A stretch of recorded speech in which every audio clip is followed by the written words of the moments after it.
हिजबुल के कमांडर ने कैसे तैयार की OGW ब्रिगेड? कैसे ओवरग्राउंड वर्कर करते हैं दहशतगर्दों की मदद? कहां से आता है OGW के पास नए मिशन का ऑर्डर? ओवरग्राउंड वर्कर से जुड़ी इस सनसनीखेज कहानी को बेनकाब करने के दौरान हमें यह भी पता चला कि पाकिस्तान में मौजूद हिजबुल के एक कमांडर ने जम्मू संभाग में OGW के नए ग्रुप तैयार किए हैं।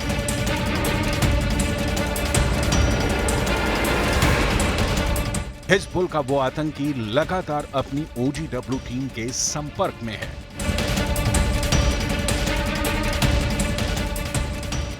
यही नहीं, इस दौरान हमें यह भी जानकारी हाथ लगी कि फारूक के कई ओवरग्राउंड वर्कर साथी जेल की सजा काट रहे हैं, जो लगातार पाकिस्तान में आतंकी कमांडर अबू खुबैब के संपर्क में रहकर ओवरग्राउंड वर्कर की नई फौज खड़ी कर रहे हैं। पाकिस्तान में बैठा आतंकी Abu Khubaib OGW Farooq but से भी कई बार आतंकियों की मदद के काम करवा चुका है। खुफिया सूत्रों से यह जानकारी भी हाथ लगी है कि फारूक लगातार आतंकियों के संपर्क में रहकर कई हमले करवा चुका है। लेकिन सवाल वही कि आखिर ऐसा रास्ता क्यों चुना गया? रास्ता अपनाया 90 के दशक से आप इस रास्ते पे आए, आपको नहीं लगता कि आपने ये गलत रास्ता अपनाया, आपकी वजह से कई लोगों की जानें गई? सर, ये हमारा मजबूरी थी। डर की वजह से हम जंगल एरिया में रहते थे। अचानक 90 में मिलिटेंसी बहुत थी हमारे इलाके में। हमें मजबूर करके, अनपढ़ लोग थे हमें इस चीज़ का पता नहीं था कि आगे क्या होगा या क्या हो नहीं होगा। हम परिवार अपना बचाने के लिए मजबूरी थी हमारी कि वो हमारे घरों में जब आ जाते थे, डर हमें पैदा हो गया और खाना हमारे घरों में खाते थे और खाकर चले जाते थे।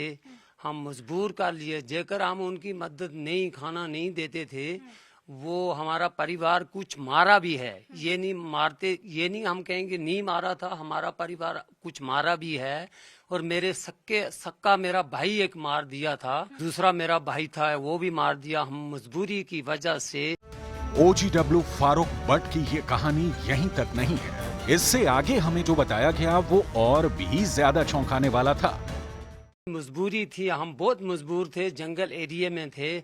आज हमें पूरा पता लग गया कि ये गलत रास्ता है, लेकिन जाल में फंस के क्या करेंगे, मजबूर हैं हम। आज भी मजबूर हैं हम, परिवार है, छोटे छोटे बच्चे हैं, हम बहुत मजबूर हैं। इस बात से आज भी मजबूर हैं कि हमें आज भी खतरा है इस चीज़ का कि हमें किसी भी टाइम आकर वो मार डालेंगे।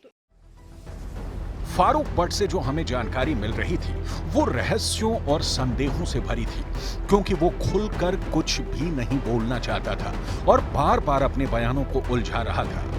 नहीं, पैसा शैसा कुछ नहीं किया, लेकिन ये वजह है कि वो हमारे घर में आकर बंदूक की नोक पर खाना खा लेते थे।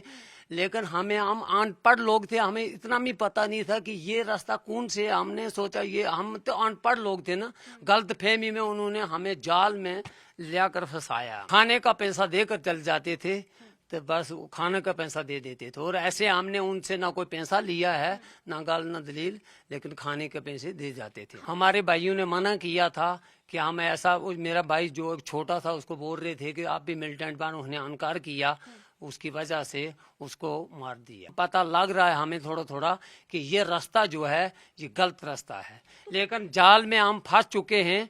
तो अब खुदाई है जो हमें इस जाल से निकाले, हम बहुत मजबूर हो चुके हैं। नहीं, मैं उनके कांटेक्ट में नहीं हूँ, मैं नहीं हूँ उनके कांटेक्ट में। आपको कोई साथी उनके कांटेक्ट में है गाँव? उनके और काफी लड़के हैं जो अभी भी उनके कांटेक्ट में हैं, काफी लड़के हैं जो उसके कांटेक्ट में हैं। मजबूरी, डर और हालात, क्या इन्हीं वजहों ने फारूक बट को भी देशद्रोही बना दिया, या फिर कुछ और भी ऐसा था जिसने फारूक बट को आतंकियों का मददगार बनाया? ये समझने के लिए हमने कुछ और सवाल किए।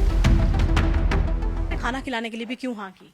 नहीं, खाना तो फिर हम डर की वजह से खुलाते थे, मजबूर थे हम, बिल्कुल जंगल एरिया में डर की वजह के खाना खुलाते थे। लोगों की जान आपकी वजह से गई होगी, लोकेशनें आपने बताई, रास्ते बताए, उन्होंने इतने अटैक किए, उसके बाद अगर आप पुलिस से मदद की गुहार लगा रहे हैं तो मदद मिलेगी या सजा मिलेगी, ऐसा आपको लगता है? अब तो हम पुलिस की मदद करेंगे, हम पुलिस क्यों नहीं करेंगे, हम करेंगे, बराबर करेंगे। लेकिन ये है कि जम्मू कश्मीर की जो हुकूमत है उसने भी हमारा सोचना चाहिए। ड्रग्स, नशे की खेप आ रही है, उसको बेचकर युवाओं को पैसा जो है वो मिल रहा है, तो क्या नए जो आपके इलाके के जो लोग हैं, तो नए लड़के उस चीज में इन्वॉल्व हो रहे हैं? जी जी, वो बहुत काफी लड़के जो हैं वो उनके उस फेवर में आ रहे हैं और नशा बेच रहे हैं और पैसा कमा रहे हैं। अबू खुबैब के ग्रुप में, तो क्या अबू खुबैब अभी भी सबके संपर्क में है?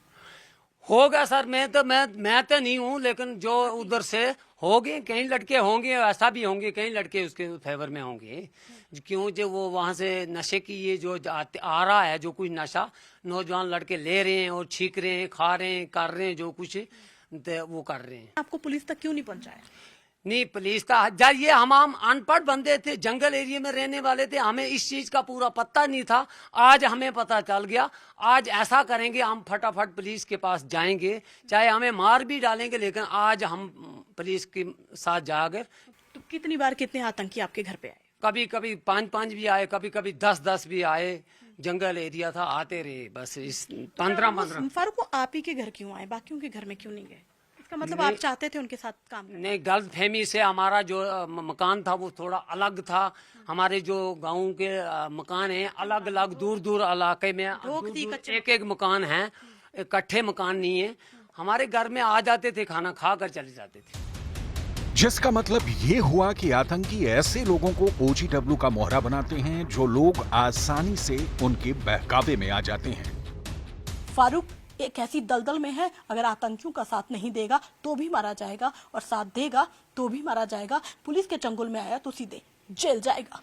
वीडियो जर्नलिस्ट राजीव के साथ कोमल सिंह, न्यूज़ 18।